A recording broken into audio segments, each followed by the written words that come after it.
Cordiales saludos desde Canal 8, este canal de Tenerife y de La Palma, para todo el archipiélago. Y sean muy bienvenidos al programa de Directo al Objetivo, un programa en el que conversamos, entrevistamos a personalidades de la vida política, de la vida económica, social, cultural, etcétera, de la isla, de las islas. En esta ocasión tenemos que agradecer la presencia en los estudios del Canal 8 y en el programa de don Antonio Castro Cordobet, consejero de Infraestructuras, Transportes y Vivienda y secretario del Gobierno de Canarias, que es un cargo ese de secretario que a veces se omite. Es cierto que está en las ruedas de prensa al término de los consejos de gobierno, ¿no? Pero también hablaremos del papel ese de secretario, que como ustedes saben bien es secreto, y que tiene un papel relevante en el Ejecutivo. Queremos reiterar que esta entrevista va a ser difundida simultáneamente en el Canal 8 de Tenerife y en el Canal 8 de La Palma. Bien, don Antonio, gracias por estar aquí. Sea usted muy bienvenido. Ha participado ya en otros programas de Crítica en 8 e incluso inauguró esta serie, hizo el número 0 de esta serie de entrevistas. O sea, de prueba. No de prueba. No. Hizo el número 0 y ahora está en el programa número 52. ¿no? Muchísimas gracias por su presentación, don Ricardo. Gracias por todo. Muy bien. Bien, ustedes, Coalición Canaria, vamos a empezar diciendo que tiene un acuerdo de legislatura con el gobierno del señor Rodríguez Zapatero y tiene un pacto de gobernabilidad con el Partido Popular en Canarias, ¿no? Esto puede ser interpretado como complementariedad, como esquizofrenia, dado el comportamiento último del Partido Popular en Canarias, o está la cosa al límite del aguante. Bueno, en primer lugar, yo creo que en fin, son dos situaciones distintas. El pacto de Canarias con el Partido Popular viene del año 2003, que fueron las elecciones autonómicas. Y en aquel momento se consideró que llevamos un acuerdo con el Partido Popular de aproximadamente 7 años a nivel de España, muy bueno para los dos. Hay que recordar que el Partido Popular en la primera legislatura no tuvo mayoría absoluta y Coalición Canaria le ayudó a gobernar, y eso permitió al Partido Popular pues, obtener mayoría absoluta. Aquella legislatura fue muy buena para Canarias por el valor que tuvieron los votos de Coalición Canaria, que fueron mucho más importantes que en la legislatura siguiente. A decir verdad, también en la legislatura siguiente, me estoy refiriendo al ámbito del Estado, pues a pesar de no necesitar cuantitativamente los votos, siempre se nos dijo por parte de los dirigentes del Partido Popular que cualitativamente querían tener un acuerdo con nosotros. Y también fue provechoso para Canarias, pero hoy quiero decir que no tan provechoso. Realmente los votos mandan, y cuando hacían falta el número, se obtuvieron mejores resultados que cuando solo hacía falta la calidad. Es decir, fue más rentable en la anterior legislatura que en la última. Sí. Digo, en términos de ingresos económicos para Canarias. Sí, en resultados prácticos, de leyes, de resultados económicos, de actuaciones concretas. Eso es así. Pero, en honor a la verdad, a la legislatura siguiente podían haber dicho que no nos necesitaban. Sin embargo, quisieron mantener el acuerdo con nosotros y también fue positivo, pero fue más complejo que la legislatura anterior. Bien, después en el año 2004, porque eso había sido en el 2003 cuando hacemos el pacto del actual gobierno de Canarias, en el año 2004 vienen las elecciones y como suelen decir los comentaristas deportivos, contra todo pronóstico, pues ganó el Partido Socialista, ¿no?, las elecciones a nivel de España. Entonces, bueno, yo no quiero ocultar que uno de los principios en los que se basa la política de Coalición Canaria es tratar de mantener una buena relación con quien gobierna en el Estado, siempre y cuando se cumplan una serie de objetivos para Canarias. Eso es una parte importante. ¿Qué objetivos? Efectivamente, bueno, los objetivos ahora mismo son la política europea, que es decir, el futuro. Si saben que va a haber un referéndum el 20 de febrero para ratificar el tratado lo que llaman la nueva Constitución Europea, con la Europa ampliada, Y ahí, en esa nueva Constitución, aparece Canarias, la única comunidad autónoma de España que aparece con nombre propio y con espacio propio, que es toda la parte dedicada a las regiones ultraperiféricas, ¿no? Y claro, eso hay que desarrollarlo. Y hay que desarrollarlo en un ambiente, en una nueva situación difícil, que es con la Europa ampliada, donde sin tener muchos más recursos, porque los países ricos, por decirlo entre comillas, son los mismos, los que generan recursos, y los países a repartir son muchos más ahora, ¿no? Se han pasado pues, de 15 a 25, ¿no? Ha aumentado 10 países, todos ellos con una renta muy baja, con lo cual serán países receptores de recursos. Y Canarias ahí tiene que consolidar su espacio y sus singularidades. Y eso es una tarea importante a la que desde Presidencia del Gobierno y desde el área de Economía se le está haciendo un seguimiento muy concreto. Otro aspecto importante, digamos que es de fuero, y es que está también estos días muy de vigencia, que es la reforma del Estatuto de Autonomía. Si te queremos tratar, desde Coalición Canaria y desde el Gobierno actual, tener un Estatuto de Autonomía de máximas y plenas competencias, podríamos estar buscando la eficacia. No solo es por el decir no, porque Canarias tenga, que creo que como región singular lo debe tener, pero también buscando la eficacia de... Pero Antonio, cuando usted habla de techos máximos para el Estatuto de Autonomía de Canarias y habla del Gobierno, no estará incluyendo al Partido Popular, porque el Partido Popular se ha pronunciado, digamos, o parece haberse pronunciado en términos bien opuestos a los que usted acaba de expresar sobre el Estatuto. No, claro que no.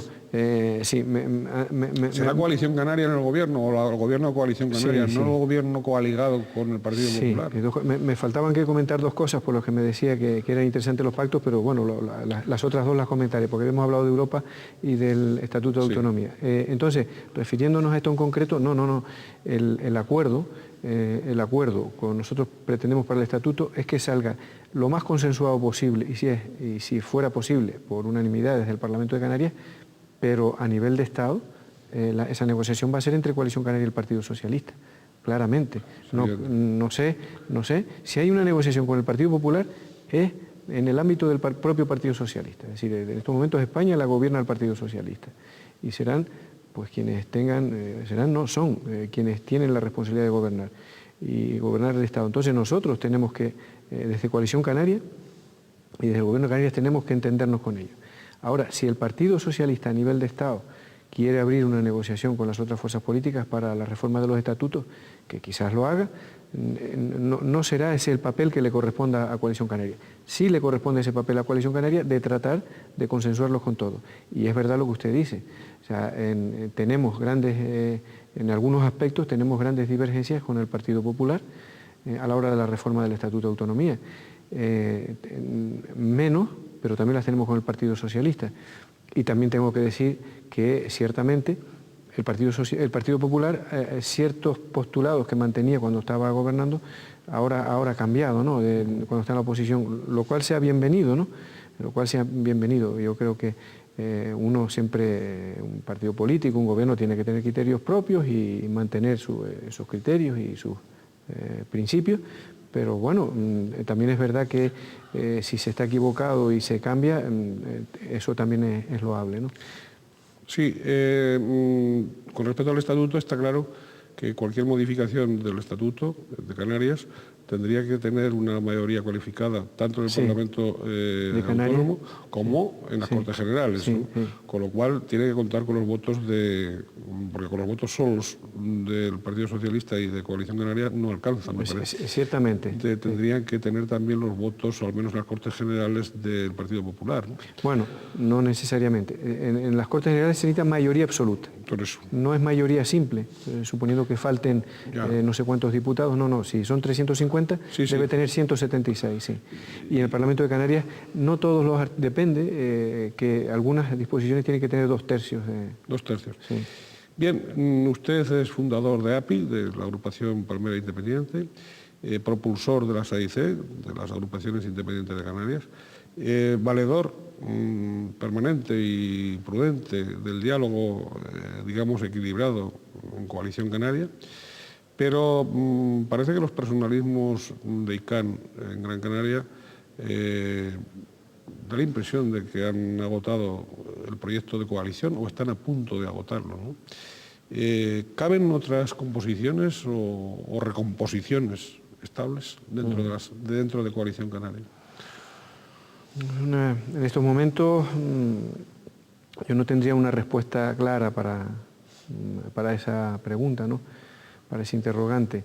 En primer lugar, los personalismos no solo han sido de sectores, porque no es todo ICANN, de sectores de ICANN en Gran Canaria. Si miramos otras fuerzas de Coalición Canaria también los han tenido. ¿Cuáles? Bueno, pues el CSN, ¿no? También los ha tenido. No ahora en concreto, recientemente, no solo ahora, sino también en otros momentos, ¿no? Sí, pero el CSN no ha tocado nunca poder, ni ha tocado nunca cuota suficiente de influencia, ¿no? Sí, es cierto también. No, pero que me refiero que personalismo, bueno, pues siempre los ha habido en otras islas también. Coalición Canaria es un partido político pues relativamente joven. Hay que recordar... Por cierto, perdón que le interrumpa, Sí, todavía no es partido, es coalición. Bueno, vamos a ver. Es partido, lo que funciona como coalición. Pues está inscrito como partido político. Sus estatutos funcionan como coalición. Cuando se habla de ir a un partido único, se habla de reformar los estatutos, ¿no? Quizás esa es la confusión que puede haber aquí y que está, vamos, que le agradezco la pregunta porque la respuesta, como ve, era compleja también. Volviendo al lado de la pregunta, yo sinceramente creo que como Coalición Canaria, como decía, partido que es relativamente joven, ha tenido dificultades de encaje y hay que ser realistas. Y yo aquí voy a ser muy claro. Y se conformó en su momento como una coalición y como una coalición con corrientes ideológicas dispares, pero que les unía por encima de todo un nacionalismo para defender Canarias, ¿no? En defensa de Canarias y defender la política canaria, defender los intereses de Canarias desde una óptica puramente canaria, sin que esto signifique desmerecer lo que puedan hacer en este sentido otras fuerzas políticas que no son canarias, pero... Sí, el nacionalismo laico que definía don Vitoriano Ríos, creo recordar en un momento, que por cierto, eso les ha conllevado también a que otros partidos nacionalistas del Estado no acaben de homologarlos o de considerarlos como nacionalistas verdaderos. Sí, es que es complejo, ¿no? Porque los nacionalismos, el resto de nacionalismos de Estado, unos están incluidos en la Internacional Democristiana, Unión Democrática y el Partido Nacionalista Vasco, y otros, como Convergencia, son más próximos al Partido Liberal Europeo, ¿no? Que yo sepa. Y posiblemente hay un matiz, es decir, unos partidos tradicionales, nacionalistas tradicionales y históricos que tienen una cultura no solo en el ámbito de su comunidad sino internacional, y bueno, pues quizás también la forma de que han visto hacer política de Coalición Canaria, que les parece, pero claro, en Coalición Canaria se nos ha planteado permanentemente, nos ha planteado el dilema de si apretar el acelerador en lo ideológico, en los fueros, cosa que pueden hacer los nacionalismos históricos tranquilamente, porque no es posible atacar siempre en política todos los frentes, o apretar el acelerador en las necesidades de nuestra comunidad. Entonces nosotros en el año 93, cuando se constituyó Coalición Canaria, vimos, bueno, la situación, el nivel de la economía. Yo quiero recordar en aquel momento que teníamos un 28% de paro, en aquel momento. Las perspectivas económicas no eran nada halagüeñas, en los niveles de desarrollo, cómo estaban las carreteras, cómo estaban las infraestructuras hidráulicas, cuál era la política de vivienda, de escasez. No es que todos esos problemas se hayan resuelto, pero mi amigo, con la aparición de Coalición Canaria, todo esto cambió, el impulso económico, las inversiones en infraestructura, los planes de empleo, ya hubo una reforma del estatuto, se ha reforzado la política europea. Y ahora mismo, ¿por qué se está hablando de mejorar los presupuestos del Estado para Canarias? ¿Por qué en estos momentos? Porque ha habido una fuerza política que ha dicho que no estaba de acuerdo. Seguramente si no existiera Coalición Canaria, pues el gobierno socialista, y yo lo digo con todo afecto, habría impuesto lo que dijo, lo que decía un alto dirigente del Partido Socialista en una asamblea que tuvieron, un congreso que tuvieron este fin de semana, y que yo tuve la oportunidad de verlo a través de los medios de comunicación, y que decía, tenemos que unirnos para defender los presupuestos del Estado. Esa es la manera de funcionar los partidos de corte estatal. Dan instrucciones a las provincias, a las comunidades autónomas, de lo que tienen que hacer. Claro, cuando hay una voz que no está amordazada, pues lo dice y lo defiende, ¿no? Y si estamos negociando y si se van a hacer actuaciones, es porque ha habido. Entonces nosotros consideramos que Canarias está como muy necesitada para que a la hora de establecer digamos que las luchas políticas por abrir nuestro espacio, pues no nos olvidemos de las necesidades reales de nuestra sociedad, de nuestras islas. Y claro, todo pacto, toda negociación lleva un desgaste, lleva un trabajo. Entonces no lo puedes centrar solo, bueno, lo centro solo en los aspectos ideológicos, el Estatuto de Autonomía, las leyes que quiero hacer, que ya me gustaría. Y sin embargo, Coalición Canaria ha tenido intervenciones importantes en algunas leyes, no, a lo mejor no trascendentes, pero importantes. Haciendo modificaciones leyes a nivel de Estado, ¿no? Sí. Y que moderaban, atemperaban la posición. Entonces, bueno, con el tiempo, a medida que nuestra tierra tenga un nivel de desarrollo, un nivel de servicio, un nivel de prestación de infraestructuras, etcétera, pues esté más o menos como la media del Estado, pues nosotros podremos profundizar con más énfasis en la parte ideológica, ¿no? A la que no renunciamos ni a la que hemos renunciado y en la cual trabajamos permanentemente. Pero que se sepa que este problema sí que lo tienen mucho menos o no lo tienen ni vascos ni catalanes, que tienen su propio espacio ya muy definido, ideológicamente, y no lo tienen que explicar, claro. Usted ha citado antes un poco ahora la negociación, la influencia o el peso que están ejerciendo pues, para modificar ese proyecto de los estatutos, de los presupuestos generales del Estado para el año 2005, donde concretamente las infraestructuras para Canarias aparecen bastante recortadas, según todas las versiones, ¿no? ¿Cómo va esa negociación en infraestructuras concretamente? Y en el conjunto del presupuesto, ¿no? ¿Cómo va esa negociación? ¿Hay negociación o va a supeditarse a lo que les diga el gabinete? En concreto, más que el señor Rubalcaba, el señor Solbes, ¿no? Sí. A lo que le diga el señor Solbes. Efectivamente, no, claramente hay negociaciones, ¿no? Y además muy fluidas y muy intensas, lo cual no quiere decir que haya acuerdo, pero hay negociaciones. ¿No se han cerrado todavía? No se han cerrado, no. A lo mejor esta semana la cerramos.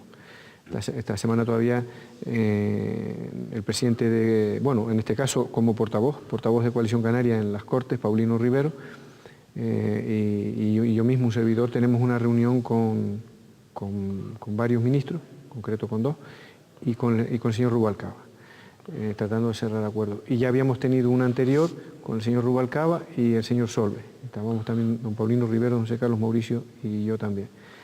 Y después de eso, Paulino Rivero ha mantenido diversos contactos, incluso con el presidente Rodríguez Zapatero. Yo tengo la confianza, con toda seguridad, de que habrá acuerdos. Y además yo quiero decir que yo, en esa reunión que mantuvimos con Pedro Solbes y con el señor Rubalcaba, yo propuse fórmulas si ante posibles dificultades presupuestarias para el 2005, puse sobre la mesa fórmulas en las que trabajar para solucionar los problemas, ¿no? Entonces, vamos a ver, Perdone que le interrumpa, sí. ¿Tienen que ver esas fórmulas con el anuncio por parte socialista, o pueden tener algo que ver el anuncio por parte del Partido Socialista y del Gobierno del Estado, en el sentido de ir a un nuevo convenio de carreteras hasta el año 2010? Sí, claro que tienen que ver. O sea, yo lo quiero explicar, en fin, hay una negociación por medio estos días y tampoco me gustaría entrar en explicar cómo, pero es decir, no se tiene por qué ante problemas de inversión, sobre todo como es el caso, las principales dificultades las tenemos ahora mismo en la parte de inversiones, podría explicar por qué. Entonces, no tienen por qué resolverse todas en el año 2005. Entonces, precisamente, efectivamente, vamos a hablar de un marco de 10, de 12, de 8 años, y lo estudiamos, y lo vemos, y lo valoramos, y lo cuantificamos. Y entonces habría que ver lo que ofrecen y lo que nosotros entendemos que debe ser. Y ahí hay un espacio para moverse, claramente, ¿no? Y yo al final yo creo que va a haber una fórmula mixta, es decir, yo creo que va a haber mejoras en los presupuestos y va a haber al mismo tiempo eso ser complementado, porque yo ya adelanto y reconozco que va a ser muy difícil llegar a los niveles que tiene que estar Canarias, no que pide Coalición Canaria, sino que tiene que estar Canarias de acuerdo con la ley.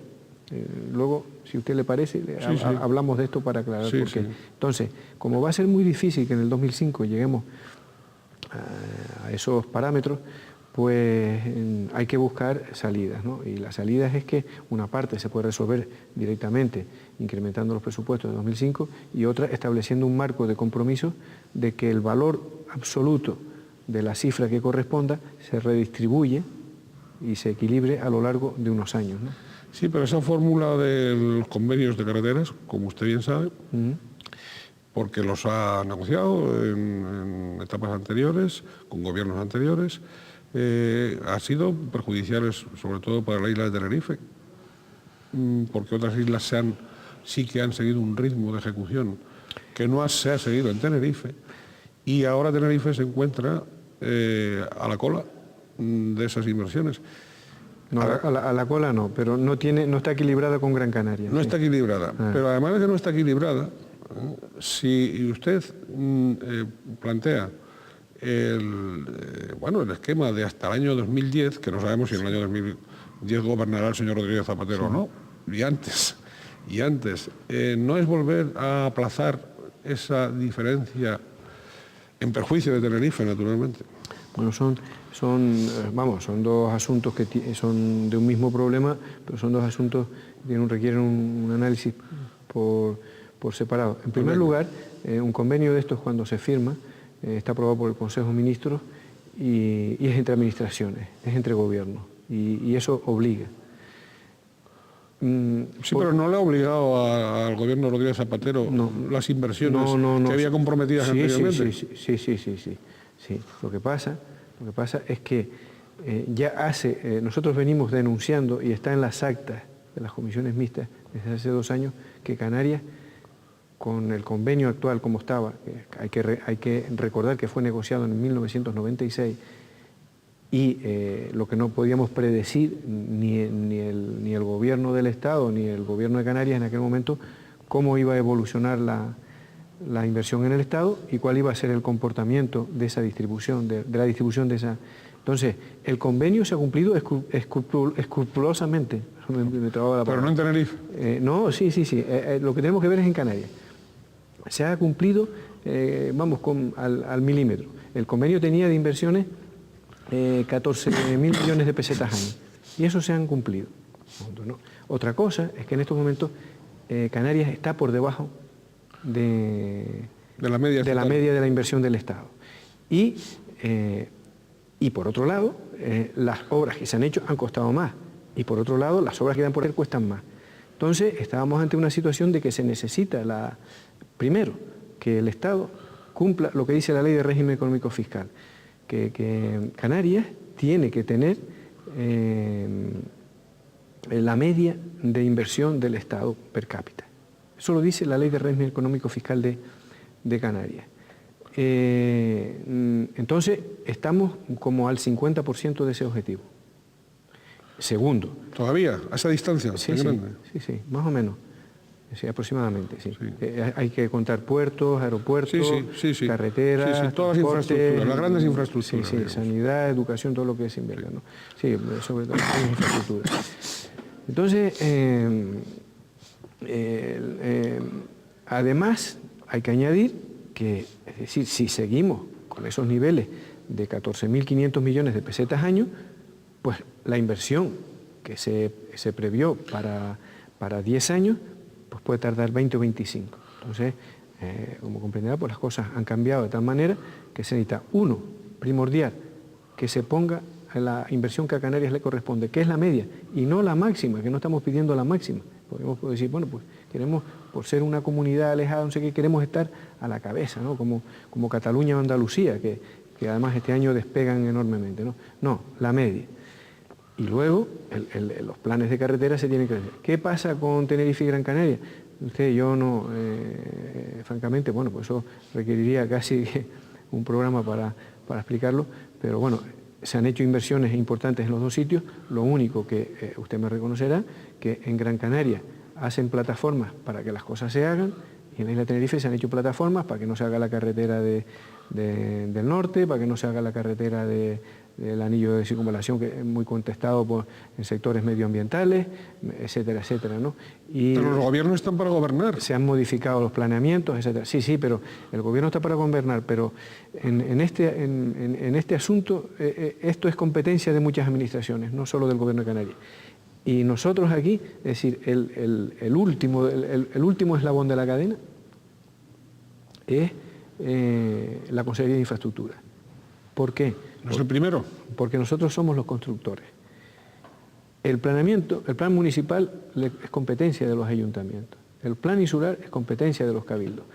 Y al final, en los temas ambientales y de ordenación del territorio, es competencia del Gobierno de Canarias, pero de otra área. Un área que tiene unas competencias y unas leyes que cumplir, que es ordenación del territorio, o medio ambiente y ordenación del territorio.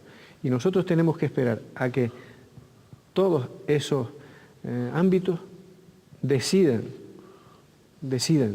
cuál es el planeamiento que se aprueba, a partir de ahí nosotros hacerlo. ¿Qué pasa? Que a veces, que es lo que ha pasado aquí en alguna ocasión, una vez que nosotros sobre el planeamiento aprobado hacíamos los proyectos, luego se modificaba el planeamiento y cuando íbamos a hacer el proyecto no se podía hacer, el proyecto de obra, que es lo que nosotros hacemos, que es al final. Pero yo sí quería dejar muy claro cuál es, que yo yo creo que aquí lo que hay que hacer es resolver los problemas en la isla de Tenerife, y el mismo problema está en la isla de Lanzarote, donde tampoco hemos podido, esa sí que está a la cola de inversiones, donde tampoco hemos podido avanzar. Porque además, y perdónme que ya que estamos con esto de colas y cabezas, o sea, ¿usted sabe cuál es la isla que está a la cabeza de las inversiones? Ni se lo imagina. La Palma, supongo. El Hierro. Ah, el Hierro. Bueno, pero muy seguidita La Palma. Ahora No. La Palma está de las de la cola. Se lo aseguro. Eso es lo que dicen por fuera, pero en La Palma hay muchísimas cosas y las carreteras en La Palma valen muy caras y muchísimas cosas que hacer. En La Palma hemos hecho una carretera que se está terminando y otra que se está empezando, ¿no? Del convenio de carreteras. Del convenio de carreteras estamos hablando con el Estado. Entonces, lo que le quería decir es que si no se ha avanzado más en Tenerife, no han sido por problemas de inversión, han sido por problemas de tomas de decisiones respecto a las actuaciones a realizar, sobre el planeamiento y sobre aspectos medioambientales. ¿Y no es achacable, no ha sido achacable y es achacable a unos proyectos retrasados por parte de la Consejería? Dígame, no sé. Pregunto. Me gustaría saber. Yo pregunto. Yo no sé qué proyectos podemos tener retrasados cuando tenemos proyectos guardados, que los hicimos, que nos costaron nuestro buen dinero, nuestro buen tiempo, y ha habido que guardarlos porque después se cambió el planeamiento. ¿Y por qué entonces en Gran Canaria las otras administraciones sí que se ponen de acuerdo y se ponen de acuerdo hasta los ecologistas y se ponen de acuerdo todo el mundo y aquí no? Bueno, pues eso, yo eso no se lo puedo preguntar porque mi deseo, o sea, yo puedo demostrar que tengo proyectos hechos y guardados para hacer, y que hay estudios hechos de planeamiento y que también están aparcados, ¿no?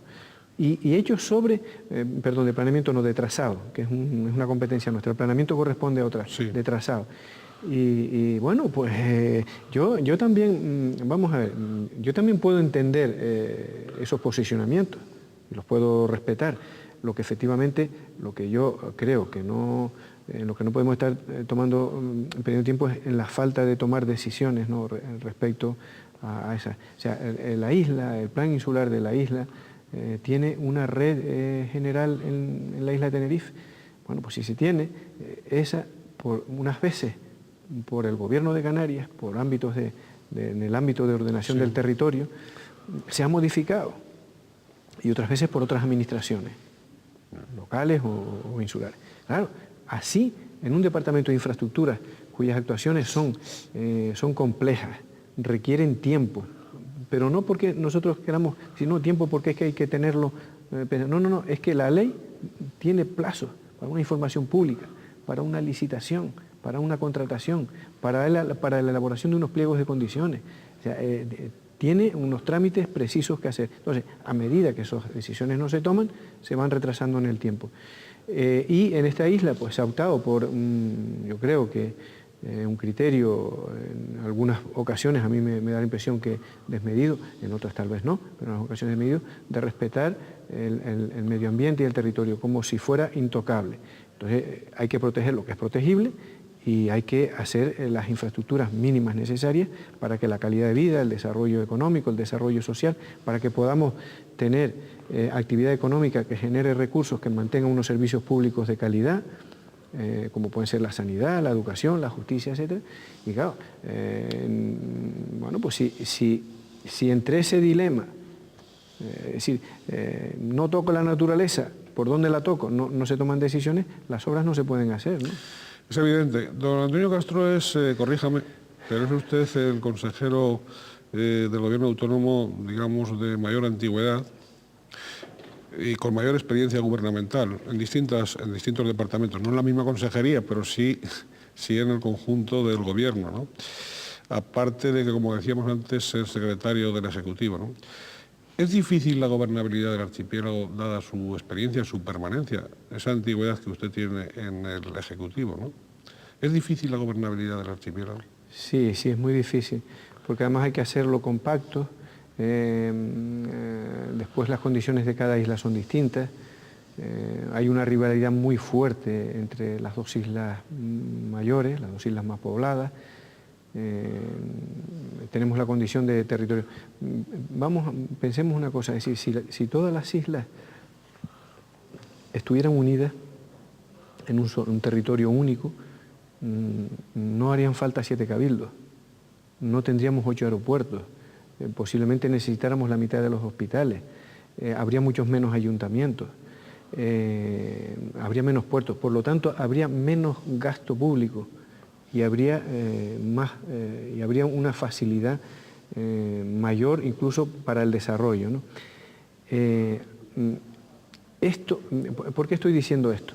Porque nos obliga a un gasto público, por otra parte, elevado en mantener la actividad de los servicios públicos de todo tipo, para la justicia, la educación, la sanidad, etcétera, etcétera, todas las infraestructuras, la propia administración, y una presión fiscal, una presión impositiva muy baja, porque es la más baja de España y la más baja de Europa.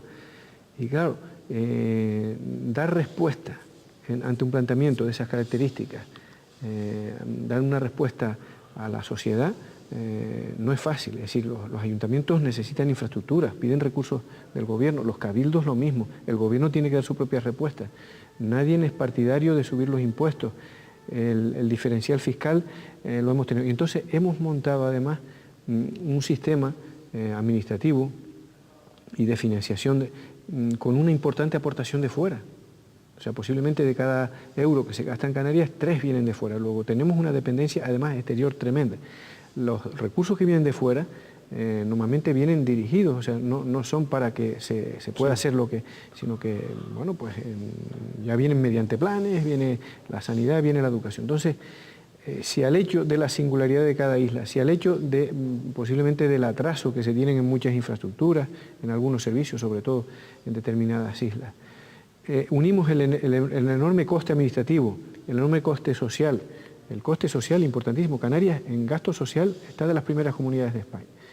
Y la baja presión fiscal y tener que dar de respuesta a todo eso desde un gobierno, pues no es fácil gobernar. Si a eso, además, se le añade las características y las singularidades políticas de cada isla, donde bueno, pues posiblemente, no sé si hay más de 3 cabildos que estén gobernados con el mismo color político, el mismo mosaico político, ¿no?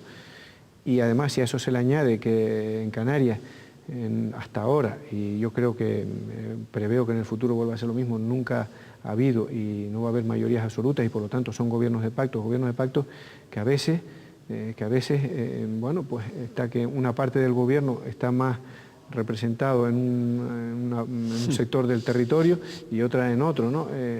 Y bueno, yo creo que es complejísimo. Sí, antes hablaba usted de modificación del Estatuto de Autonomía, de techos máximos o de techos más amplios.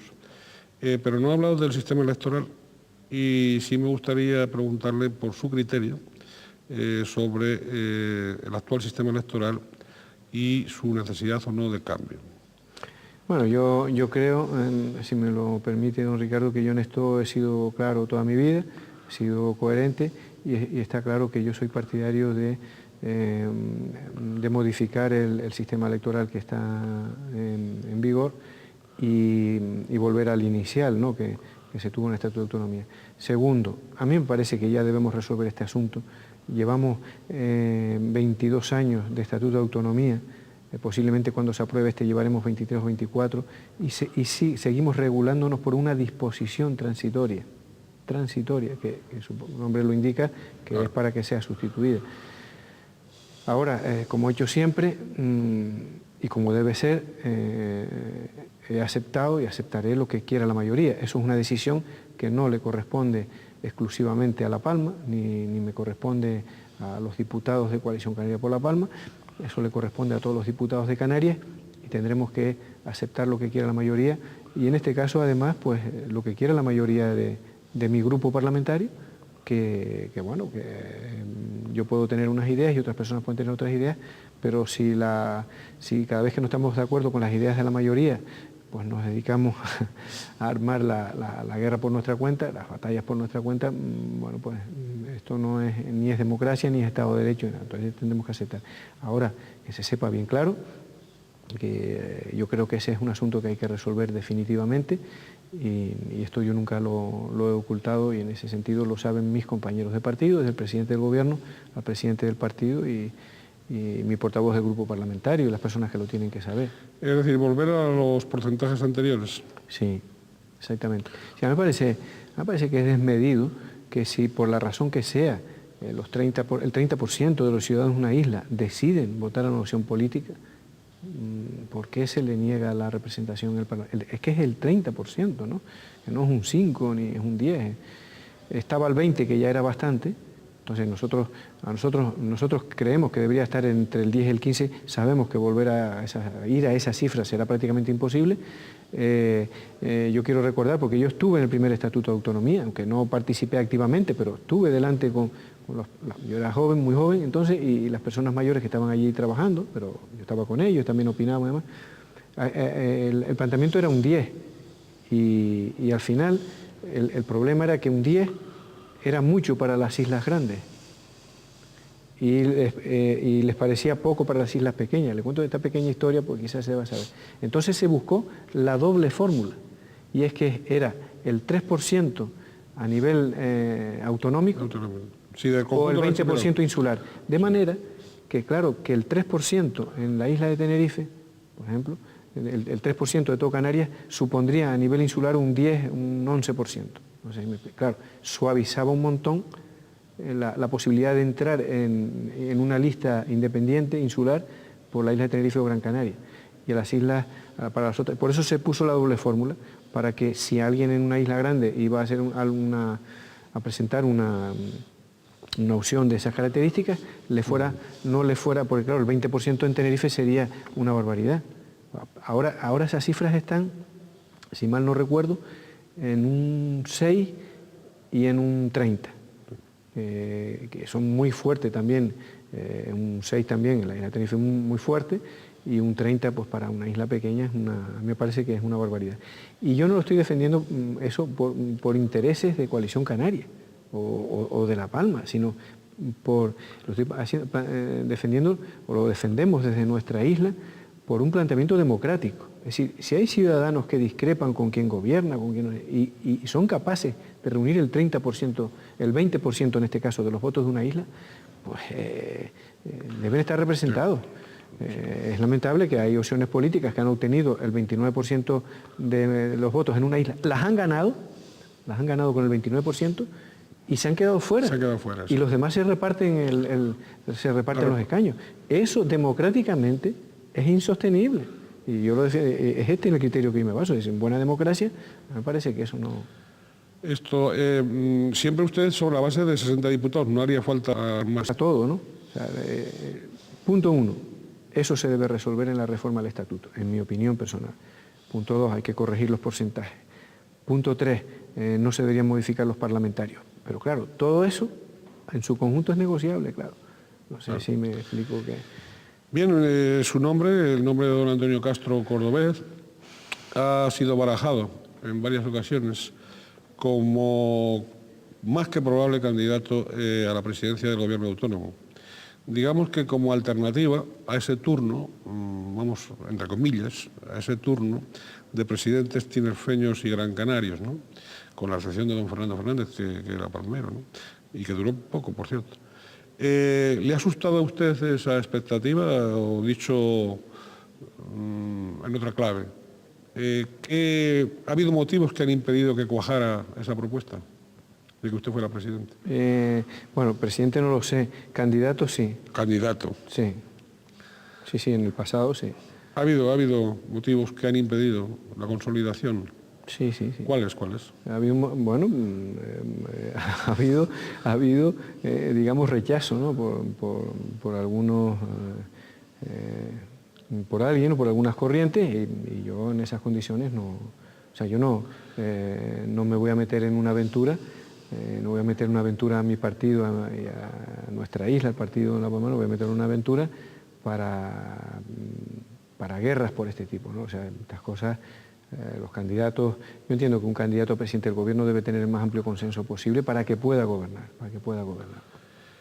Bien, se dice de usted también que durante su amplia gestión en el gobierno, en distintas consejerías, pues no ha dejado de ejercer en todo momento de palmero. Se lo digo esto, con los rasgos específicos de idiosincrasia y que es, bueno, que esa cualidad, esa naturaleza de palmero, pues significa y comporta. Y que también, de paso, presupuestariamente, ha barrido para San Miguel de la Palma. Ha barrido todo lo que ha podido. ¿Eso ha sido así o no? Pues no. Seguramente la isla de La Palma necesita mucho más de lo que yo he hecho. ¿Qué sucede? Que quizás La Palma nunca tuvo una persona en el gobierno y desde luego nunca lo tuvo tanto tiempo, ¿no? Entonces se han podido, a lo largo de estos años, se han podido hacer cosas, tanto como cuando estuve en la Consejería de Agricultura y Pesca, como cuando el poco tiempo que estuve en la Consejería de Presidencia y después que estaba en Infraestructura. Entonces, yo creo que con La Palma, el que yo esté en el gobierno de Canarias ha servido para que se haga justicia con La Palma. Y lo digo sinceramente. Mire usted sabe que en Tenerife, sobre todo la oposición y en Gran Canaria, me acusan justo de lo que usted dijo, de barrer para La Palma, de llevarme las cosas para La Palma. Y la oposición en La Palma me dicen que no hago nada en La Palma. ¿Que no hace nada? Que hago muy poco. Sí, usted lo ha visto, seguramente usted que lleva años en los medios de comunicación y que como gran profesional que es, lo habrá visto publicado en medios de comunicación de Gran Canaria, en medios de comunicación de Tenerife, que la oposición de La Palma, sin La Palma, y en el Parlamento me recriminan y que si se hace esto. Yo creo que eso es el debate político, ahí está la realidad. En cualquier caso, sí llevo encima con mucha satisfacción el haber podido hacer algo al menos por mi isla, ¿no? Porque las islas menores y sobre todo las islas de La Gomera, El Hierro, La Palma han sufrido abandonos seculares. Lanzarote y Fuerteventura han tenido un desarrollo espectacular en los últimos 25 o 30 años, pero gracias al potencial de sus recursos turísticos, ¿no? No creo que porque Gran Canaria se haya volcado o Tenerife se haya volcado. Y también es verdad que una de mis mayores satisfacciones políticas es que la democracia, la Constitución española, el Estatuto de Autonomía, nos trajo a Canarias una manera distinta de gobernar, ¿no? En la que bueno, pues hay un parlamento constituido de todas las islas y que ha servido para que haya transparencia en la gestión, para que haya conocimiento, para que los diputados sepan, los ciudadanos conozcan y haya justicia en la distribución de los recursos. Y yo ahí me remito a los presupuestos, es decir, yo creo que cada isla ha recibido lo que necesita, lo justo. Unas habrán sido más en un sentido, otras habrán sido en otro. Lo que nunca he permitido, ni lo voy a permitir, desde luego, es que a la isla de La Palma se le ignore y no se tenga en cuenta a la hora de las actuaciones, de las inversiones, de las medidas económicas, de las medidas sociales, de las medidas culturales. Eso no voy a pedir porque a mí me han puesto para ayudar a gobernar Canarias, me han puesto en la política, me han puesto los ciudadanos de La Palma, que son por los que me presento. Soy diputado por la isla de La Palma y yo no puedo volver la espalda a esa realidad que además sería de una ingratitud despreciable, ¿no? Eso no voy a pedir. Ahora, que se me diga que he tratado de favorecer, perjudicando, no, eso obedece al debate político. La Palma, si yo tuviera que hacer un análisis frío y sereno, La Palma tenía aún que haber tenido mayores y mejores actuaciones. ¿Qué sucede? Que no siempre todo es posible, porque efectivamente hay que hacer actuaciones en todas las islas. Pero si partimos de las necesidades reales de nuestra isla, todavía, los indicadores económicos no engañan, ¿no? Ahí está, podemos ver el nivel de los servicios que se presta. Ahora, hemos avanzado mucho, nuestra isla de La Palma ha avanzado mucho en estos 20 y tantos años que hemos estado en el gobierno de Canarias. Y desde luego, todo el mundo sabe en Canarias que hoy por hoy, pues la isla de La Palma es una isla respetada dentro de la política de Canarias. Sin duda, pero tampoco minimice tanto su barrida para La Palma, porque usted, para La Palma y para el conjunto del archipiélago, pero también para La Palma, ha tenido, digamos, empezando en los años 80 y solo situándonos hasta 1996, 95, 96, durante toda esa etapa ha tenido una gestión API, usted API, muy decisiva en el sector agrario, en estar, cuando no se estaba dentro de la Unión Europea y la agricultura quedó marginada, al pairo, la ley de aguas, la modificación de la ley de aguas de 1977, la creación de, yo qué sé decirles, desde el hospital insular hasta los institutos, los embalses de agua. Es decir, ha habido ahí un crecimiento y también la apuesta por el turismo, sobre todo a partir de 1991.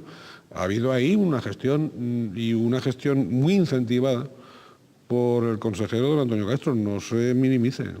Bueno, no solo por mí, yo creo que un grupo de personas... Sí, por usted, pero usted es el presidente de API, ¿no? Sí, la cabeza más visible. Pero es verdad que nosotros teníamos un reto enorme cuando en el año 1984 fundamos el partido y nos presentamos a las elecciones por primera vez en 1987, nos planteamos un reto enorme, que era sacar a nuestra isla de La Palma de aquel atraso, y siendo siempre conscientes, porque estaban nuestros estatutos inicialmente, solidariamente con todas las islas. O sea, nunca ha sido en la isla de La Palma, los palmeros nunca han sido de tal egoísmo que piensen o que se planteen que el bienestar es solo para la isla de La Palma, para todas.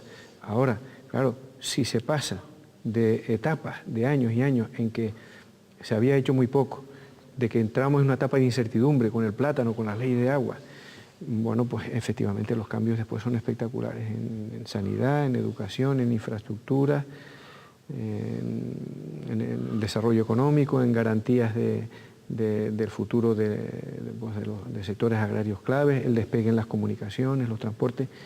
Muchos de estos logros se deben también al papel importantísimo de la iniciativa privada, importantísimo, pero claro, la iniciativa privada, si no tiene ámbito, si no tiene medios, si no tiene los recursos adecuados, pues tampoco hubiera prosperado. Bueno, pues es enorme, ¿no? Y efectivamente nosotros en turismo, nosotros apostamos en La Palma desde el principio. Y en el año 1991, cuando estaba en discusión en aquel momento, piénsese que la OCM del plátano se aprobó en 1993, pero ya nosotros en el año 1991 ya veíamos con claridad que el cultivo del plátano ya tenía un límite, es decir, si lográbamos un acuerdo con Europa era para las cantidades que teníamos, pero que aquello no se podía plantear como un sector a crecer y que diera respuesta a la demanda de empleo, a la demanda de crecimiento que tiene que tener toda sociedad y todo territorio. Entonces apostamos en el año 1991 y tuvimos críticas muy fuertes, demoledoras y despiadadas de fuerzas políticas que hoy afortunadamente defienden lo mismo que nosotros. Y fuimos duramente criticados y algunos dirigentes nuestros tachados de especuladores, cuando ninguno de los dirigentes del partido es empresario, ni se ha dedicado nunca al turismo, ¿no? Son personas, yo quiero decirle que primero la agrupación Palmera y después ahora la Coalición Canaria están formados básicamente pues, por profesionales de todos los niveles, desde profesionales digamos de ámbito de oficios hasta universitarios, pero empresarios nosotros nunca hemos mantenido el apoyo, nuestro apoyo a la clase empresarial de La Palma, lo mantendremos, que con bastantes dificultades luchan cada día por abrirse espacios en situaciones difíciles, que es el hecho de la doble insularidad, etcétera. Pero nosotros, no, bueno, pues se nos criticaba de especuladores, etcétera, etcétera, ¿no? Afortunadamente eso quedó atrás, el tiempo nos ha venido a dar la razón y hemos logrado con los años hacer una ley específica, es para el Hierro y La Gomera La Palma, pero la fotografía de la ley es La Palma, que es un modelo turístico específico, distinto al de Lanzarote o Fuerteventura, al que pueda haber al turismo tradicional, que también tiene su huequito en La Palma, el turismo tradicional, pero básicamente por un modelo integrado en el paisaje, integrado en el mundo rural, integrado en nuestros espacios naturales protegidos y de un turismo de calidad y de tranquilidad para tener una oferta distinta, ¿no? Y que además pensamos que de cara al futuro tiene mejores expectativas. Es un turismo que nunca va a ser de masa, pero tiene mejores expectativas para una estabilidad económica. El señor que le gusta el senderismo siempre lo va a hacer, y va a ser el senderismo donde conoce, donde los sitios que se puede hacer, y siempre va a haber un hueco ahí. El señor que le gusta hacer turismo en el medio rural, en un hotelito rural, bueno, también ese siempre va a estar, porque es un hueco pequeño en el mercado, pero más estable que el turismo de masas, que es más voluble, ¿no? Como lo estamos viendo. Bien, pues hemos apostado por eso y bueno, yo creo que ahí está el Cabildo Insular tratando de elaborar el plan que permita el desarrollo de esta actividad económica, de la potenciación del sector turístico, que espero que pronto tengamos el documento y a lo largo de los próximos 3-4 años pues se vaya desarrollando con lo cual habríamos abierto un nuevo campo de desarrollo para Isla Palma, fuera de lo que es el sector agrario, que yo considero que básicamente podrá crecer cualitativamente, podrá crecer cuantitativamente, es difícil que crezca, ¿no? Y hay, sobre todo en ese horizonte del plátano, porque hay pesimismo en algunos productores de La Palma, también por cómo se han tratado o cómo se tratan las producciones a veces y la comercialización del plátano y en fin, etcétera, etcétera, ¿no? Hay mucha queja. Hay cierta esperanza de mantener un futuro más o menos estable para esa producción platanera de La Palma, que ha sido, corríjame, pero económicamente para la isla de La Palma ha sido un pulmón básico. Fundamental. Sí, claro que la hay.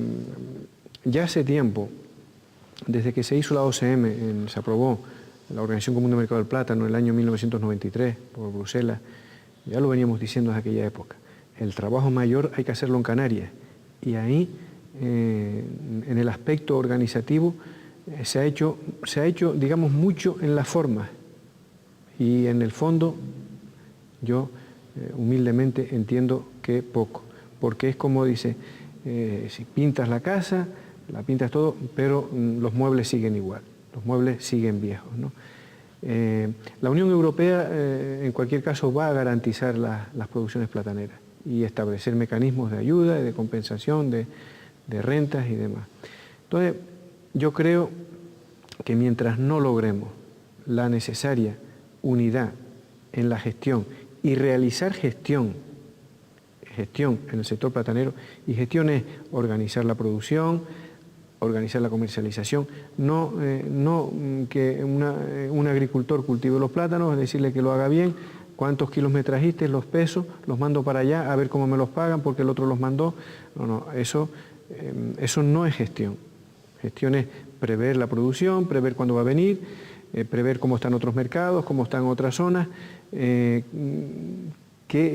producción tengo yo que enviar, a qué mercados, en qué fechas, cómo tengo que tener el calendario previsto, y que las decisiones que tomemos las respetemos todos, ¿no? que es lo más importante. Vamos, en poco tiempo es difícil de explicar, pero yo entiendo que, y lo digo con toda claridad, si además se ha visto todos estos años, si flojea el cultivo del plátano o el sector platanero, flojea por nosotros. Vamos a ver, y lo voy a poner un ejemplo, ¿no? Se han dado casos,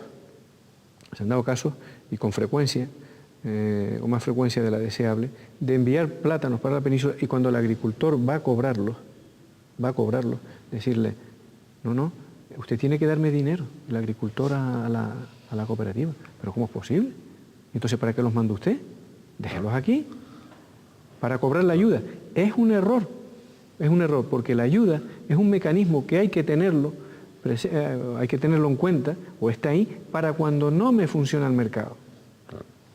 Es decir, por si tengo no, por la razón que sea, no me funciona el mercado. Pero mi objetivo como empresa es que yo vender el producto lo mejor posible en el mercado.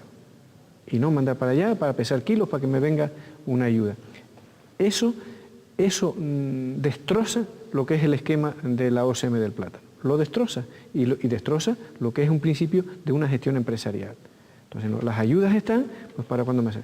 Bueno, con la reforma de la OCM, parte de la ayuda, al parecer, se va a vincular al cultivo y por lo tanto no tanto a la producción.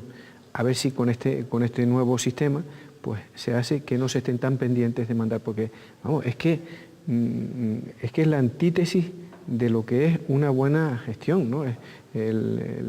Yo no puedo mandar para allá. Eso se hace en una empresa privada y bueno, pues al responsable lo despiden inmediatamente. Sí. Si vende Coca-Cola y cuando va a cobrar la Coca-Cola al bar dice, no, usted me tiene que me dar a mi dinero. Pero bueno, ¿cómo va a ser? Bueno, yo no quiero exagerar, no quiero magnificar, pero ahí es donde estamos fallando todavía. Y ahí, bien es verdad que hay unas organizaciones, están Asprocan, hay organizaciones de comercialización, pero no hay armonía entre ellas, la armonía necesaria para respetar los acuerdos y unificar la gestión comercial. Sí, no hay la presencia o no se tiene suficientemente en cuenta la opinión y las decisiones de los propios agricultores a veces, que sobre todo en La Palma pues están medio sublevados en algunas ocasiones y no les falta razón, según... Claro que no les falta razón, pero no es que... Según exponen. Pero claro, el resultado es el que es y mientras no reaccionen positivamente esas organizaciones, ahí eso es un freno bastante importante. Y le quiero decir una cosa, y en La Palma, porque lo conozco, hay personas muy cualificadas al frente de estas organizaciones que en mi opinión, solo hace falta voluntad de entenderse para hacer las cosas como es debido, porque cualificación la tienen, personas muy capaces. Mientras no seamos capaces de entendernos, si los dos tenemos el mismo producto que vamos a vender, los dos, y nos sobra, y los dos vamos al mismo sitio a venderlo en el mismo momento, y llevamos todo lo que tenemos, pues al final tiraremos y venimos los dos para acá con los bolsillos vacíos. Si nos ponemos aquí de acuerdo, ¿cuánto van a consumir aquellos? ¿Cuánto llevamos? Y es cuestión de entendimiento, es de buena voluntad nada más.